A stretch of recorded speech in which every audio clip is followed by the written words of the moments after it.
Hello, beautiful people. Welcome back to Pain to Passion Live. It's going to be a wonderful, beautiful day because I get to speak with one of my favorite people, Missy Ashton. She is beautiful and amazing. And I actually just met her, gosh, less than a month ago. Yeah, That's yeah. crazy. That's wild. But sometimes you just meet people and you're just like, yeah, they get it. And you click. And she is definitely one of those people. So I'm so thrilled to have you here today, Missy. Thank you for being here. Thank you for having me. I so appreciate being here and you asking me to come. That's an honor to me. And I just have to echo, sometimes you meet people and you just said like I think it was around a month ago that we met, and it's like really it seems like we've like just known each other forever. So I Yeah, I love when you meet we get to meet people in life that we feel like we've known forever. That's a blessing. it is. It is definitely a gift, and it's not something that happens every day. So I'm really grateful for you. And I would just love for you to introduce yourself. I don't tend to read bios on the podcast because when people tell us about themselves, it comes out differently. And I like that. So Okay. go ahead and just tell us who you are, what you do.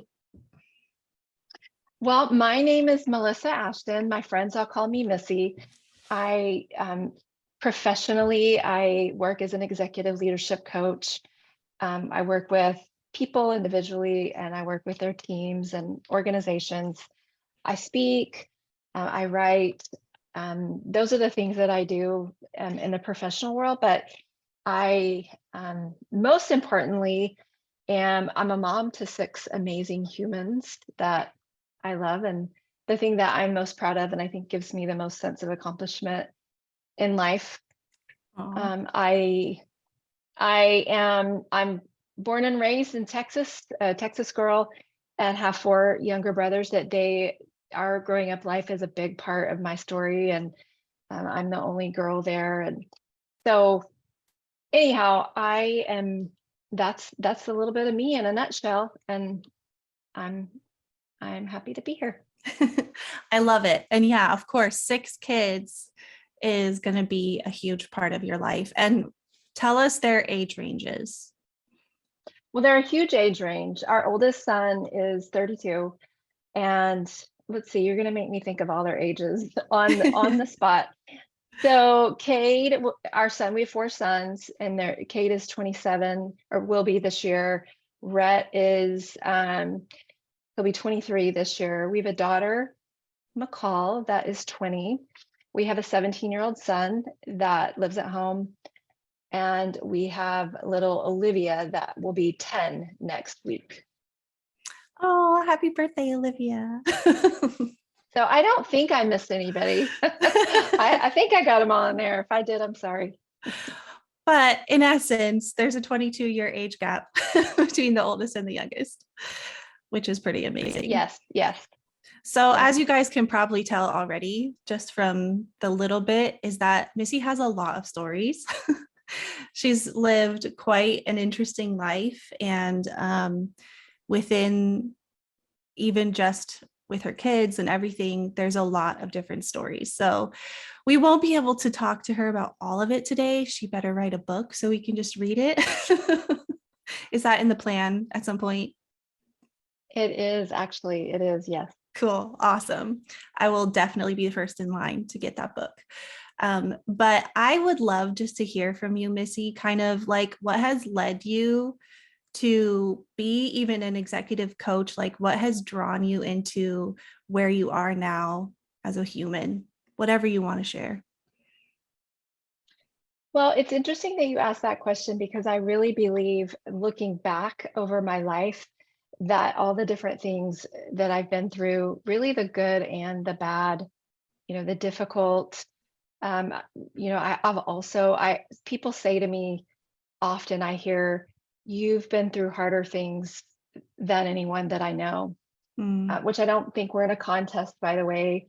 But and maybe that's true in some ways, and maybe, other ways it's not. But nevertheless, I have been through some really hard things, but also I consider myself to be one of the most blessed people. Like I truly feel like um unusually have been blessed in my life and been given a lot of strength and grace and power beyond my own to get through the hard things. But the reason I say all of that is because now that I'm older and I, have lived some life and I look back, I see these things that have happened in life that have really led me to do, to be able to do the next thing that I needed to do and the next thing. And now I see God's hand in it all of leading me to where I'm supposed to be and who I'm supposed to be and to what I'm supposed to do. So I grew up, if you rewind back to my younger days, I had 4 younger brothers. I was the oldest. And when I was young, we had a very loving, happy home. It was clean and organized, and my parents loved each other, and it was just a well-functioning, loving home from my memory. But as we all started to get older, as my last little brother was born, my mom started to have a lot of health issues. She had grown up in an extremely abusive, traumatic, situation, and her upbringing, and that started to come into play. The older we got, she started having health problems and started developing some addictions, and our home became more and more chaotic, unpredictable. Fighting starts between my mom and dad, and it just became more chaotic. And I started really trying to step in and help take care of my brothers, and took over a lot of an adult role at an early age. And at the time, things seemed normal to me. Like, it seemed normal for me to be doing a lot of the things that I was doing. It seemed more normal to me to be making dinners and, taking care of my brothers and getting them ready for school and doing these different things. And then as I got older, driving, taking them with me everywhere, and really having this sense of I was responsible for them. Wow. And not only to take care of them, but to protect them. Like, I really, at a young age, felt that. I didn't realize all of that. I don't think I would have been able to articulate all that at the time, but now I can articulate that I felt that, and started doing adult things, early on as a child. And once I did leave home, and there came a time that I did really have to leave, I decided as a teenager, probably around the age of 16, that I wanted a different life. I made up my mind. And I think this is something that, I think there's these trajectory moments in our life, and we may not realize them at the time. But looking back, I realized that this was a trajectory moment in my life, that I made this decision that I will not live like this. Wow. I made a decision that I would have a different life. And so without realizing what I was doing, I started making decisions to that end. And one of those hard decisions, one of the hardest things I've ever done, is when I was 18 years old and I realized that I had to leave. I was a single mom at the time, living at home. I had a baby, and I realized that in order for me to have that different life, I had to get out, and I had to walk away. And I remember driving out of my driveway in my, little car, and everything I owned packed in it, with this baby. And I remember tears running down my face. And, looking back, I should have been afraid, because I didn't really have a place to go. I was going to camp on a friend's couch. I really didn't have a good plan, or, really a good program or plan or in place. I didn't have all that, but I knew I had to go. Wow. But what the tears were from, they should have been tears of being afraid of what I was stepping into, but they really weren't. I was completely settled that I was gonna move forward, and I was gonna make it work. The tears were from, I felt like I was betraying my brothers for leaving them behind, and leaving without them. And that's been a hard feeling to overcome throughout my entire life. Wow. I've had this sense of being responsible Wow. for them. So I did. I did that. Like I left and moved out and started, creating this life of my own. And I eventually met someone who we started that. Like we're married, and we did create. We didn't have, a lot of money or anything like that, but we created this little happy home Mm, with, no yelling and no, there was no, things were predictable. yeah. And we were able to, create to me, it was just a very happy existence at home. Started having our little family. Um, you know, I thought that I had done it. Like at that point, I was like, I made it. Like I did it. I did what I set out to do. I wanted a different life and I have it. And I just thought this white picket fence life that we, had created, that was, it was just going to continue to be. And I was Yeah. just so thankful and happy for that. And we had two more sons. And then we moved. We decided to, my husband had graduated college and we decided to take a job out of state. And we packed our little family up and moved across the country from Texas to Utah. And we had lived there a really short time, just a few months. And while we were there, our oldest son, Travis, who was just an exceptional athlete and really could do a lot of things really well, played the piano really well, was really smart in school. Everything kind of seemed easy, came easy to him. We had signed him up to play baseball, and just a regular day, we were going to that little baseball practice. I had my younger two sons, Cade and Rhett, with me, and went to his little baseball practice. And he was going to leave and go to the roller rink with his cousin and two friends. She was going to take them roller skating, just, nothing out of the ordinary, regular Hmm. day.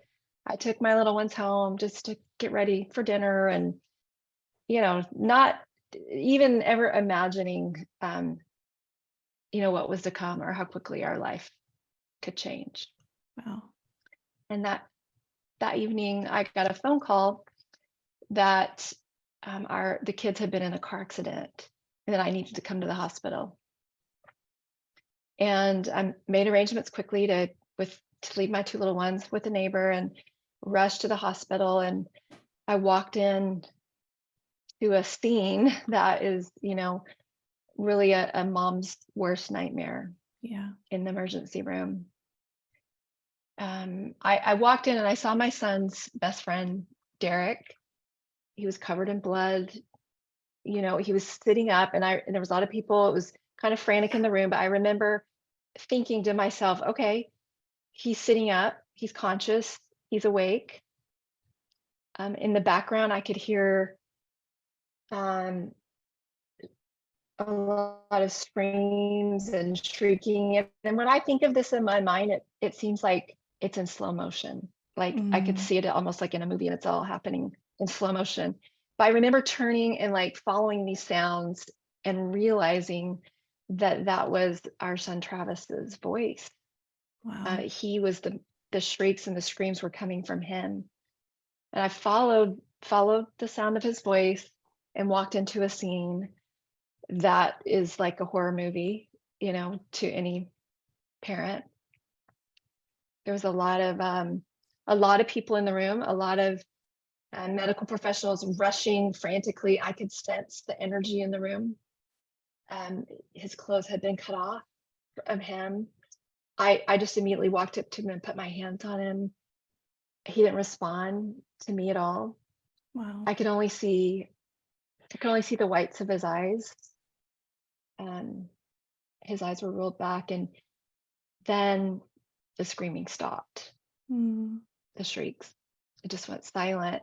And at that point, um, I don't remember who, but I remember them taking me into a room and putting me in this room and saying, we're gonna have to run some tests. We're likely gonna have to move in. We'll come and update you. And at that point, I really knew in my heart the gravity of what was going on with him.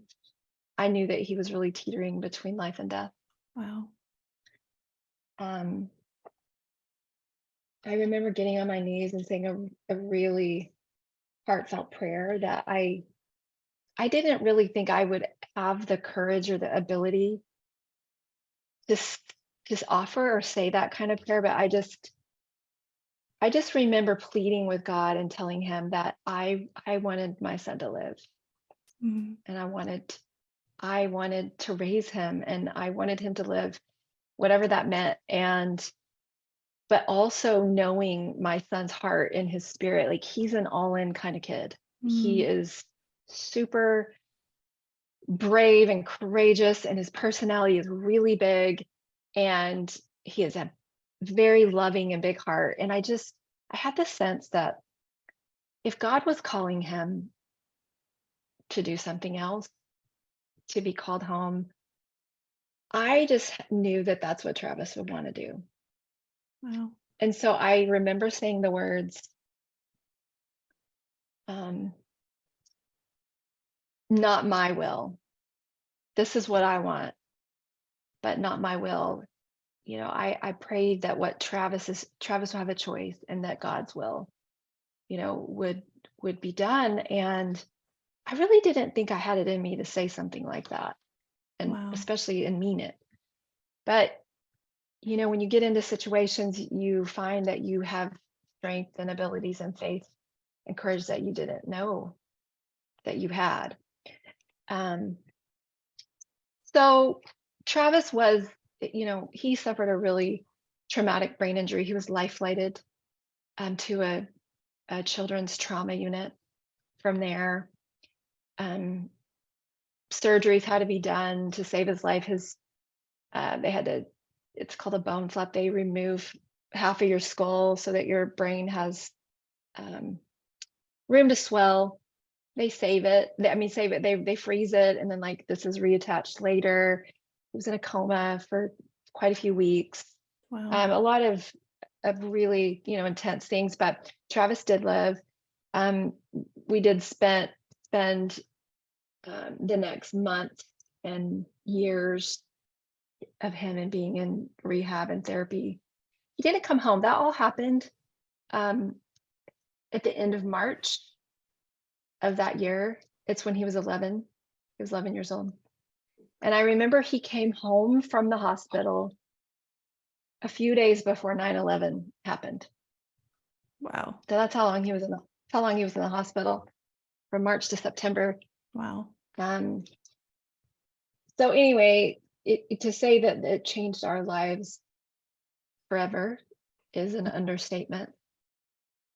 Um, so the next years and a lot of my time and effort and energy became towards helping Travis heal Hmm. and helping him, recreate brain connections from his brain to his body. When he did come out of a coma and he was healthy enough to start doing rehab, he was he was like a vegetable. He was like a wet noodle that could do nothing. He couldn't blink his eyes, couldn't squeeze your fingers, couldn't hold his head up. Wow. A newborn baby really can do more than he could do.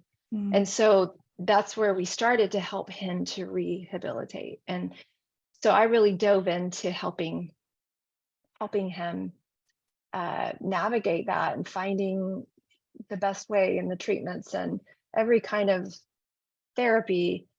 As a mom, I'm sure you can relate to this, that you're willing to leave no stone unturned to help or save your child, Yeah. whatever it takes. You're willing. And so really set out on this journey to help him to rebuild his life and his brain and his body and make these connections so he could function in this life. And he's made tons of headway and progress. Where he is today, um, he is able to he's able to take care of himself.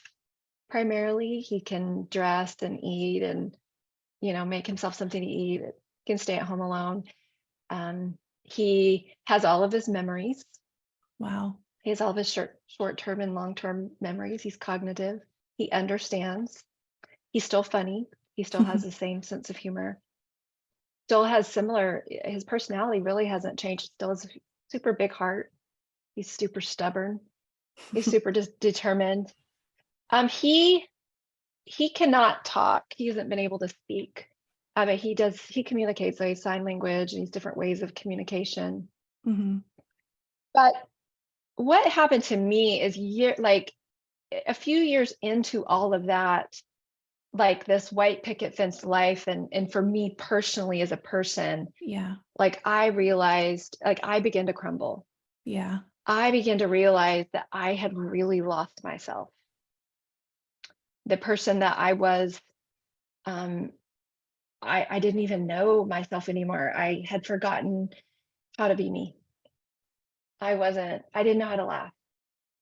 I didn't dance. I used to plant flowers.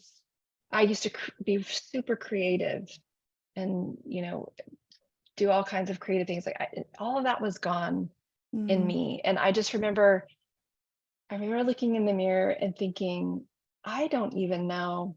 I don't know. I don't even know you. I don't even know the person that's looking back at me. Yeah, for sure.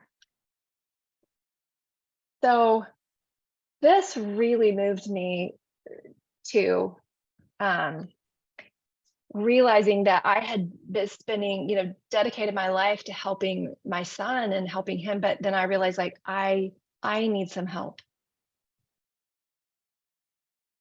I need some help. And so something that was a huge epiphany to me and has really led me to do a lot of things that I'm doing and to actually now teach other people this is that I had this moment where I realized, I have been helping our son figure out how to reprogram his brain for these past several years successfully. Like successfully, we've been able to do that. And so I thought, if he can read his brain to his body and feel differently and literally relearn and learn new ways to do things and create these new pathways, then I can do that too. Yeah. I can do that for me. And the very thing that I learned, had just dedicated these past years of my life to, I realized that in helping my son do this, that it was the answer. It was exactly what I had to do for myself. Wow. So I began like that really just was like this moment, like that was another trajectory moment. Like this is this has been your son's cure that this is what has helped him and it's also for you. Yeah. I So love then it. I realized like I can do this. I can rebuild me. I can recreate who I want to be and who I am and who I used to be. Mhm. I can find that again and I can recreate those things and I can literally retrain my brain um, to be the person that I want to be. Wow. I'm amazed. I mean, I love this story. It's a lot. Like you've been through a lot, and I can't even imagine having that experience with one of my kids because, for all the moms out there listening, how viscerally you feel when your kids are feeling something. So that's just huge and incredible. But also just what you're saying here at the end about how what you did for your son, you realize was also for you. Like, I can relate to that I know. a Mhm. lot, which I love because totally different situation, but it was the same for me. Like, oh, the way that I'm helping my son heal is exactly how I can help myself heal. And I just think it's so cool, like how God sets that up and does that. And he always makes a way. Like I don't believe that God orchestrated your son's car accident or anything like that, but somehow, some way, mysteriously, he can make everything beautiful. And that's just so amazing to me. So I love your tenacity. I love your courage. Like that girl that you were that was raising those younger brothers was wired in a really special way to face the things that you've had to face as an adult, which I think is also just the grace of God and so fascinating to me. So thank you for sharing all of that story. I think probably a lot of people are in tears at this point. I know I was like, because we love our families, everyone can relate to that. And it's really incredible how you fought for Travis and to see the strides that he's made. Like, it's amazing. So, and God is good. Like, I I love the different story that's being told. Well, I love, love, love what you said. And I believe that with all my heart is that I don't believe that God caused Travis's accident at all.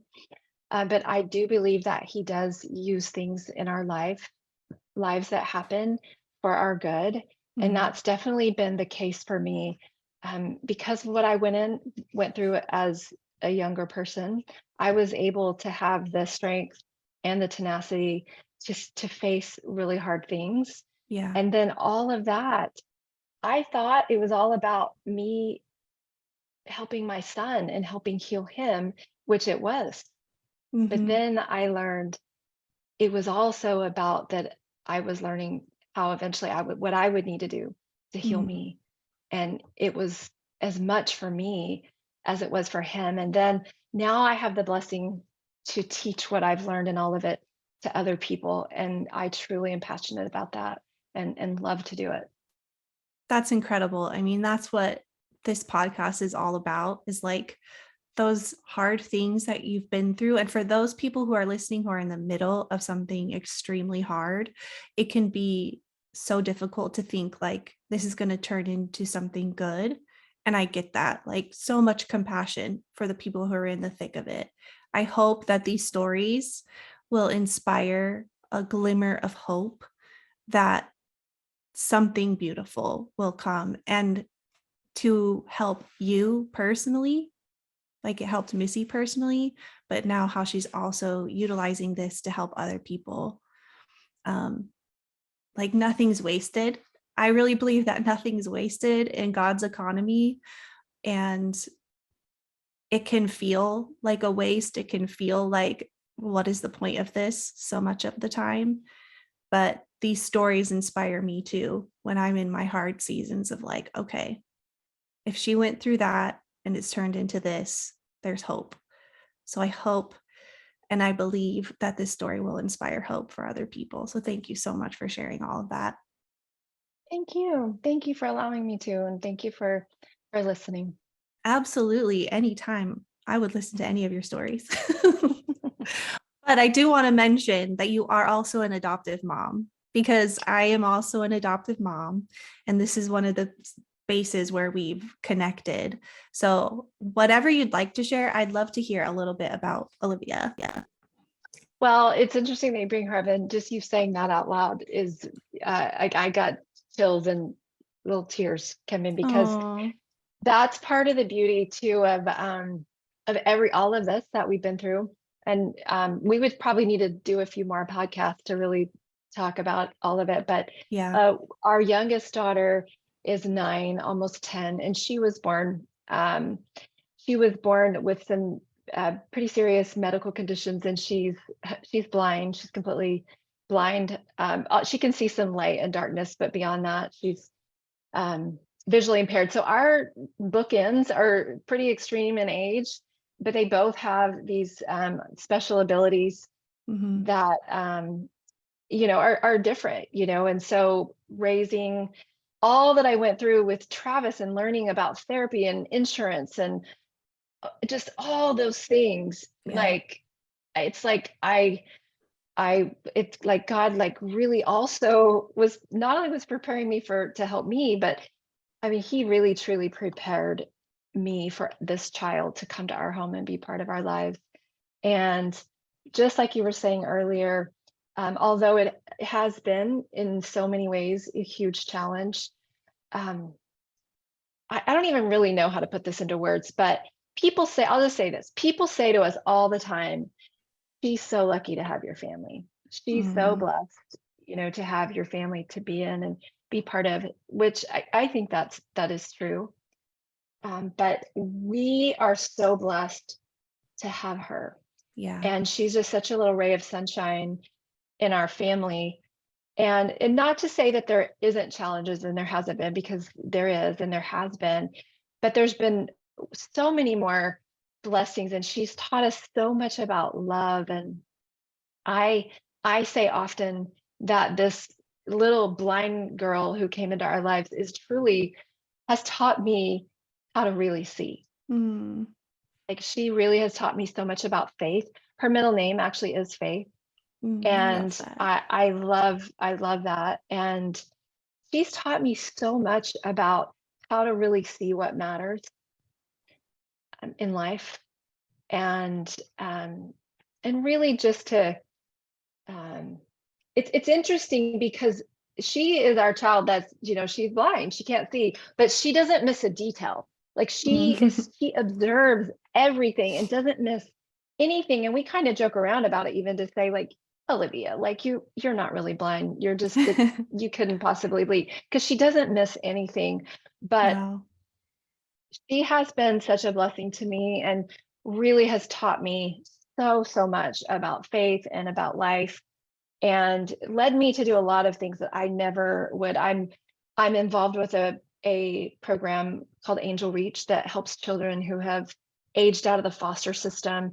Just the path with her has led me to so many things like that that I never even would have known about, let alone been involved with and had Wow. the opportunity and blessing to be a part of. So it really is way back in those days when I was a little girl. It was like, I see it now. God was leading me the whole time. Wow. Every stone was to help me to along the places I was supposed to step, was the preparation for the next step. It's incredible. It's clear to me now. And I do want to say, you mentioned about people who are listening who are going through really hard things. I Hmm. just want to say this to you, is that yes, I've been through a lot of really tough things. And I want you to know that when you're in the valley, like, you're in the middle, you're in the hard part, it's not likely you're going to see the good. It's not Hmm. likely you're going to see, oh, this was God's hand all along. That's not where you see it. And it's painful and it hurts. But this is what I would say to you, is know that he's beside you. Hmm. Know that he's sending angels. Know that he's lifting you and giving you strength and power that you wouldn't otherwise have. Know that he's guiding you, because he will guide you to a place to where all of a sudden you're like, okay, first of all, I'm getting some traction in life, and I'm getting through this. I know what to do. I'm getting some strength. It's likely going to be way down the road that you start to see, oh, this is what it was all about. That doesn't happen when you're in the middle. So I just want to say, give yourself some grace, and also know there is support and help and love that's coming from heaven that you don't see it right now. If you look for it, you'll see it. Yeah. You'll realize that it's there, but you just got to keep going to get going. Yeah. That's just my advice, is just really to, like, keep putting one foot in front of the other, and know that it will eventually make sense. Yeah. It will eventually get easier. The storm eventually runs out of rain. It does. And in the meantime, like, hang on to that faith. Yeah. Thank you for that. I completely agree. It can be so easy to just camp in that space of like, I'm in the valley, and I've done that. I've tried that. It felt good-ish for a while, but what you just said, what you said, keep going. I think that that's so crucial, is like Yeah. just one step in front of the other, one step at a time. Like, it can seem so small, but if you just keep moving, you will pass through it, right? And that can be so challenging. So, like, definitely for anyone listening who's in a dark space, do whatever you can to first show yourself tons of compassion, what you're going through is legitimately hard, and it's okay to say that. And also try to find some support, get around you, Yeah. some safe people, therapists if you need one, just so you're not alone, because being alone in that is going to be 10 times more scary and dangerous. But again, I think these kinds of stories, if the more you can listen to them, see them, read them, when you're in that space, the more you can get that perspective and also kind of that grit to put one foot in front of the other and keep going. Yeah. I love that. Yeah. I just know that I've been in both spaces where I've stopped and I've kept going. And the stopping can feel really good for a minute, but Well, and maybe you need to. And another thing that no one wants to hear when you are in the valley and things are so hard is nobody wants to hear, including me. Um, this is all for your good. There's a silver lining here. mhm, When you're in that place, you don't want to hear about a silver lining. And I remember somebody saying, this was said to me often, God only gives the people who can handle hard things. God only gives the people with the most faith these challenges. And I would think, well, you know what? I think I want to take a break from having faith. yeah, I think maybe like, can we get a memo to God that I'm gonna just not have faith for a while? And I didn't want to hear that. Made me mad. yeah, And so I just want you to know that we're not trying to say, hey, this is all going to be great and there's a silver lining.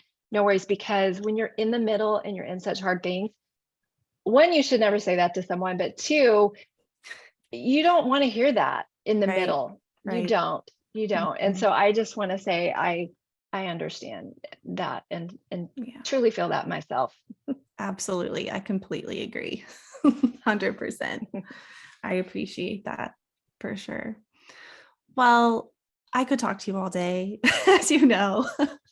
I know. Let's talk all day. Okay, let's do it. Settle in, y'all. We'll have to do some more episodes, I think, at some point, because we have lots of stories to share. But I so appreciate your time with us today and all you shared. I know it's going to be impactful for people. I'd love for you to let us know the best ways to get connected with you.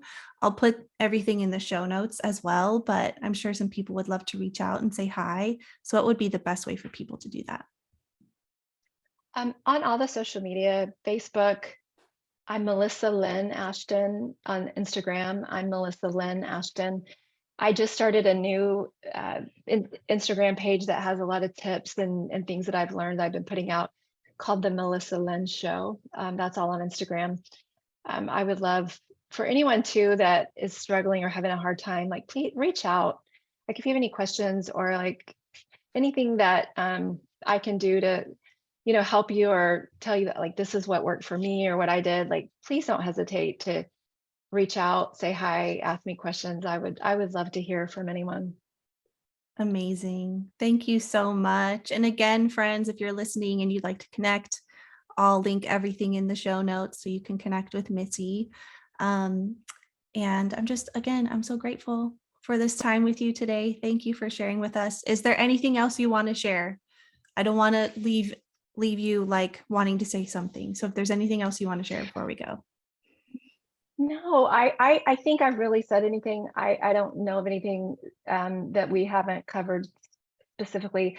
I will just say is I did not do any of this alone. And just I would echo what you said that you are not alone to keep going. Just keep putting one foot in front of her. And I promise you'll get there.